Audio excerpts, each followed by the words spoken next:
Hey everyone, welcome back to my channel. In today's video, I have a really cool recipe prepared for you guys. I'm going to be sharing my recipe for fried rice. Now this is not just any fried rice, it's going to be fried rice with the works in it. I want some meat in there, some eggs, fresh veggies, and lots of seasonings. So this video is special today for two reasons. I'm going to be doing a collaboration with another fellow Guyanese YouTuber. Her name on YouTube is Rebekah's CookUp, and if you want to find her on Instagram as well, her Instagram link is Rebekah's CookUp as well. So I'll have all of the names and the links right here in the screen, and I'll have it linked in the description box down below so you can check out her channel. Now, I'm also going to do another collaboration with Victoria Cast Iron Products. They sent me another one of their cast iron products and they sent me their wok. So I know that's going to make the perfect fried rice today, and I cannot wait to start using it. I've been impressed by their products so far, and I can't wait to use another one of them. So again, once you're done watching this video, head on over to Rebekah's channel. She shares a lot of food and lifestyle videos, and I love how she shares her family's versions for a lot of different Guyanese recipes as well. She's just starting out, so go ahead, head over to her channel and help build her up. Like her videos, subscribe to her channel if you're not subscribed yet, and comment down below on some of her videos and tell her that Matthew sent you. So I hope you guys enjoy my recipe today for chicken fried rice. Let's get ready and put it together.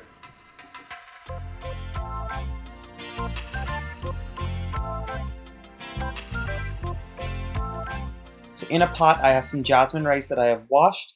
I'm also going in with some water, and as usual, all of my proper ingredients and measurements will be down in the description box below, so this way you can follow those and you can get the perfect fried rice. And now I'm also going to go in with some soy sauce. I recommend using low sodium soy sauce so you can control the salt. I am also going in with a little bit of sesame oil, and that just adds a really nutty flavor and a beautiful overall flavor to the fried rice. And I'm going to also go in with some dried Guyanese thyme. If you don't have Guyanese thyme, you can go ahead and use regular dried thyme or even fresh thyme if you have it.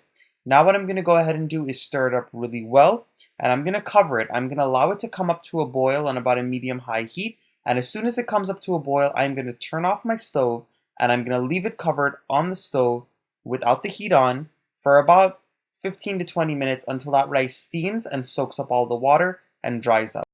I almost forgot to mention, but you also want to add in a little bit of oil, and the oil is going to help the rice from sticking to each other, and this way you'll get a nice loose fried rice in the end.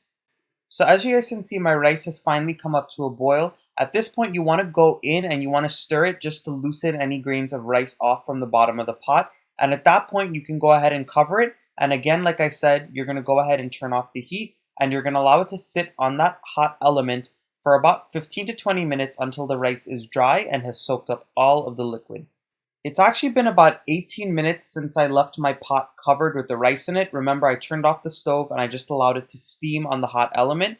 And as you guys can see, when you open it up, all of the rice is pretty much dry because it's soaked up all of the liquid. At this point, you want to go in with a fork and you want to fluff it up really well. Once you've gone ahead and fluffed your rice with your fork, you're going to go ahead and pour it out onto some sort of tray or plate or a big bowl, so this way it can aerate and it can dry out furthermore. Remember, when you make fried rice, you do not want your rice to be wet or clammy or too hot, because if it is, it will become very mushy and very sticky as a fried rice, and that is not what you want. Now, since I've gotten my rice all prepped, I just wanted to show you guys this amazing wok that Victoria Cast Iron Products has sent me to work with today. Honestly, you know I love my kitchen gadgets, and whenever I get a new one, it's just an amazing and an exciting thing. So I'm going to go ahead, take off the tags, and I'm going to wash it really well, and then I'm going to put it on my stove to heat up so I can season it a bit before I actually cook with it. Now, whenever you're done washing any type of cast iron material, you want to make sure that it is fully dry before you go ahead and put it on the heat. And once you go ahead and put it on the heat, you can go ahead and add in your oil and cook with it. So as you guys can see, I went ahead and I added in some oil into the pot, and I am now frying up some eggs for my fried rice. Now I took about 2 eggs, I put it in a bowl, I whipped it really well, and added a little bit of salt and pepper into the eggs, and then I added it into my hot pot. And basically you're going to fry this up until the eggs come together and they're a little solid. You do not want to overcook your eggs and make them get super brown, because if you do, they tend to have that rank or eggy taste that I do not personally like in my fried rice. But honestly, if you want them to be really dark, you can make them as per your own preferences. So after stirring for about 30 seconds, my eggs are done. They've dried up a little bit, and they are ready to come out of the pot. So I'm going to go ahead and transfer them onto a plate, and I'm going to set them aside while I work on the rest of my fried rice. Now today I am making a chicken fried rice, but if you wanted to, you could go ahead and make it totally vegetarian. You can go ahead and add some beef, you can add pork, or you can add shrimp or any other types of meats. Now into my chicken that I've chopped up really finely, I'm going in with some chopped ginger, chopped garlic, as well as my chopped hot pepper. I am also going in with some chopped thick leaf thyme. If you wanted to, you could use regular American thyme, or you could just totally omit it. I'm just using it because this is something that I grow in my garden. And I'm also going to be going in with a little bit of soy sauce. All of these ingredients are going to help to flavor the chicken as we are frying it up in our hot oil. I am also going in with a little bit of sweet soy sauce. Now, instead of using this, you can use any type of dark sticky sauce. You could even use some cashew in this step. And after you add that in, you're going to go ahead and stir it up really well until everything is combined. Now you can marinate the chicken for about an hour in the fridge before cooking, but I'm going to go ahead and cook it right away. Now you want to make sure your wok is screaming hot, but remember, when you're using cast iron materials, you don't want to put it on a high heat, because if you put it on a high heat, it will get too hot too fast and it will burn your food. So make sure you regulate the heat. So I've gone ahead and added in some oil. Today I'm using canola oil.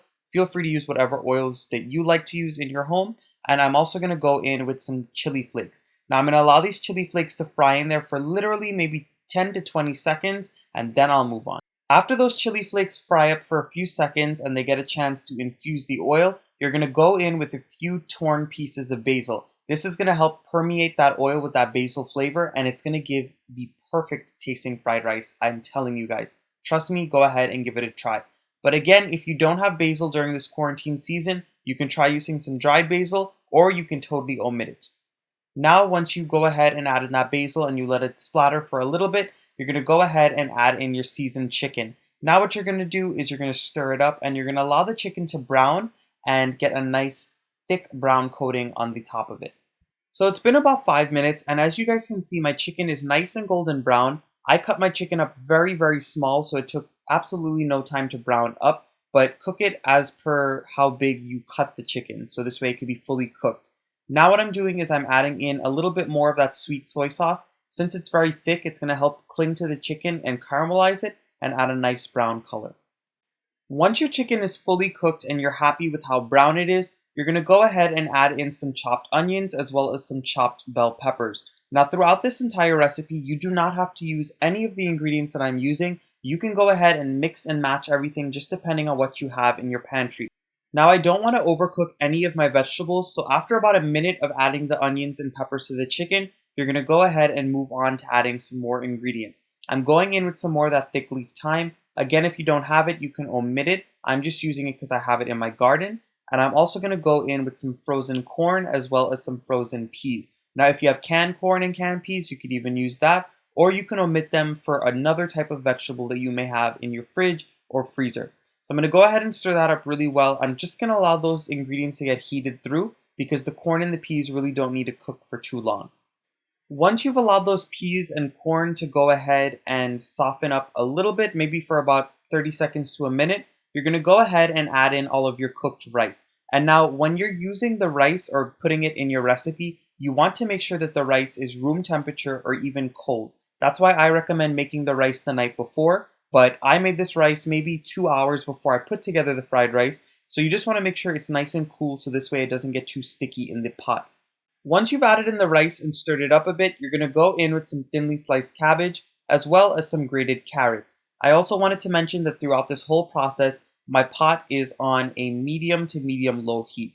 After adding in the carrots and the cabbage, you're also going to go in with some more fresh basil leaves just to reinforce that basil flavor. I'm going in with some hoisin sauce because that's what I have on hand, but if you have oyster sauce, plum sauce, or any other dark sticky sauce, you can use that. And I'm also going to go in with some more of that dried Guyanese thyme, and I'm going in with some more soy sauce. Remember, the things that you add in totally depends on how dark you want your fried rice and how much flavor you want to be in your fried rice. And I'm also going to go in with a little bit of sesame oil just to finish it off as well. And one of the last things you're going to add in as well is the eggs that you fried up in the beginning. Remember, you want to go ahead and break up the eggs very fine so this way they can be incorporated properly throughout the fried rice. Now this is honestly what a fried rice should be, guys. Something that is very colorful, very fresh, very vibrant, and of course full of flavor. So I'm going to go ahead and toss it up really, really well. You want to make sure to get all of those ingredients coated with the seasonings that you added in and get the rice mixed in with everything. Alright everyone, so I've gone ahead and turned off my stove. I gave the rice a taste for any seasonings that I might have wanted to add in, and honestly it was perfect. It was bursting with flavor, it was crunchy from all of those vegetables, and it was super spicy as well as full of that basil flavor. So I'm just topping it off with some thinly sliced cabbage as well as some thinly sliced green onions. That's going to add some more texture to this dish. And yeah guys, that is as quick and as simple as it is. Again, I urge you to use anything that you have in your pantry or fridge. Do not go to the grocery store just to buy a few ingredients here and there for this fried rice. Make this something as per your own taste and per your own preferences, and use up what you've got at home. So I really hope you all enjoyed this quick and simple chicken fried rice recipe. Remember, if you don't have all of these ingredients sitting in your kitchen, you can go ahead and swap them out for literally anything. All of the veggies can be used for different veggies. You can use different seasonings, different meats. Whatever you've got at home and on hand, use that. There's no need to go to the store during this time to purchase any special ingredients.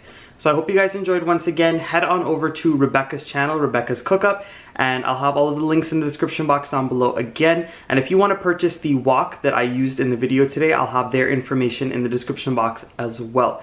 So I'll see you guys again in one of my next videos. Go ahead and like this video if you enjoyed it, subscribe to my channel if you're not subscribed yet, and leave all of your wonderful comments down below. I hope you all are staying safe and staying at home, and I'll see you guys very soon.